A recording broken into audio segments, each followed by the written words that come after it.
Mr. President, one of the things that frustrates the American people about Washington is how hard it is to get reliable information and straightforward answers. We in the Senate and Congress have that same difficulty. It is hard to know sometimes what numbers and statements and plans really mean and what they will cost. Politicians offer a budget proposal and they say it cuts taxes even though taxes go up. They even come up with new names to disguise tax hikes. Maybe they call them deficit cuts. That's been used.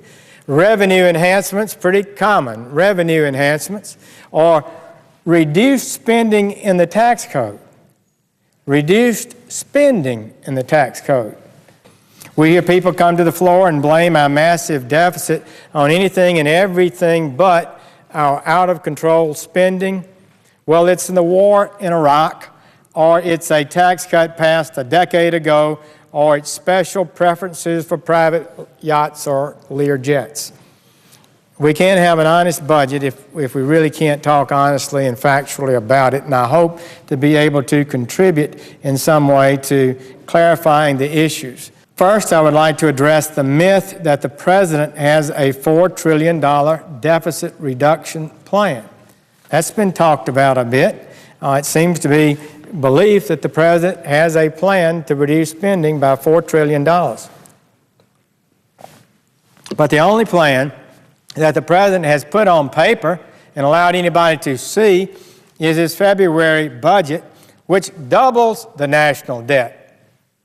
The President has never put a single spending cut plan on paper that actually reduces spending, and he has no program that would reduce substantially the deficit. If he does, it's a closely guarded secret. And if there's a secret plan that does exist somewhere, it should be made public this afternoon. Let's see it. I'd like to. I think millions of Americans would feel the same way. The American people do not support a Washington plan to pass some grand deal with tax hikes that never go away and with spending cuts that are talked about but never really materialize. So they're wise, I think, to the gimmicks and accounting of Washington. They are not happy with us. At this very moment, the people's representatives in Congress have presided over a financial condition of this country where 40% of every dollar this government spends is borrowed. Well, these are Tea Party people. You know, they're angry. They're not good people. They're angry people. Why shouldn't they be angry when this kind of leadership has occurred in the Congress of the United States of America? It is utterly, totally indefensible. It should never, ever have happened. Another myth I'd like to address is the idea that our current budget crisis is the result of 2 wars and a tax cut. Now, we've heard that over and over again. And the wars cost money, a good bit of money. Over the entire decade, the cost of the Afghanistan and Iraq wars is about $1.3 trillion. And that is a lot of money. Again, that's over 10 years, over a decade. This year alone, the deficit is expected to be $1,400 billion, $1.4 trillion. The deficit this year will be larger than the cost of the Iraq and Afghanistan wars over 10 years. So the driving force behind our deficit is not the wars in Iraq and Afghanistan. It's just not. War costs represent only 4% of total outlays over the last 10 years.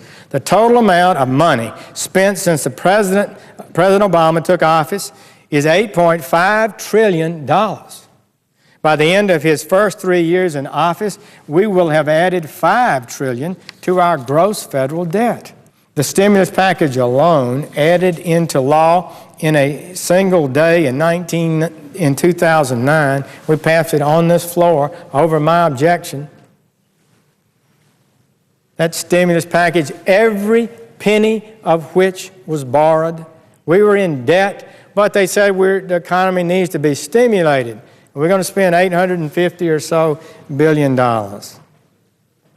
That one stimulus package passed in the largest expenditure bill in the history of the American Republic cost more than the entire war in Iraq has cost. The spending when President Bush took office was less than $2 trillion. Today it's almost $4 trillion. It will be almost $6 trillion by the end of the decade. There is only one honest answer to the question over why our debt is rising so fast, and that is out of control domestic spending. Another myth that's circulating, which I'd like to address, concerns the outline from our colleagues and friends who participated and worked hard on the Gang of Six proposal. And I give them a lot of credit and respect for the hard work they put into it. I wish it had been produced a month ago so we could have actually had legislative language and know what it would really mean today. The authors of their summary, though, that they just produced for us, claim that the approach would reduce the deficit by $3.7 trillion, which maybe is a third of the deficit we're projected to see in the next 10 years.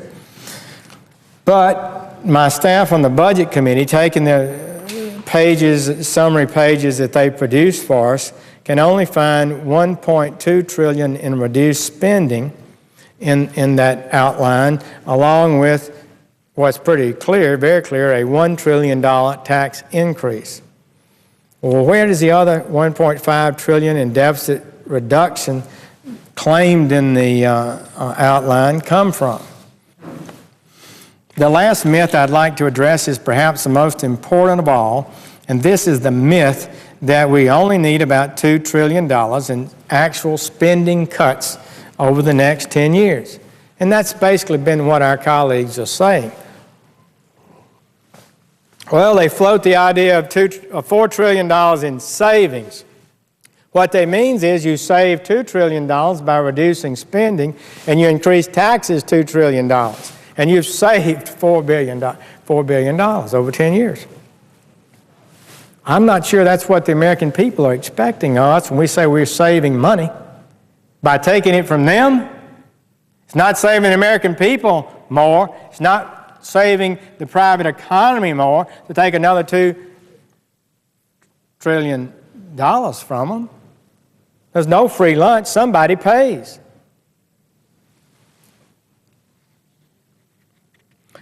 Our Democratic colleagues have said, although no plan has ever been made public to this effect, that they could get behind a budget deal that reduces the deficit $4 trillion over the next 10 years, half of it comprised of spending cuts.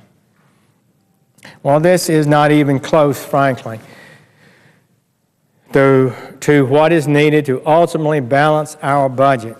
We are projected to spend $46 trillion over the next 10 years.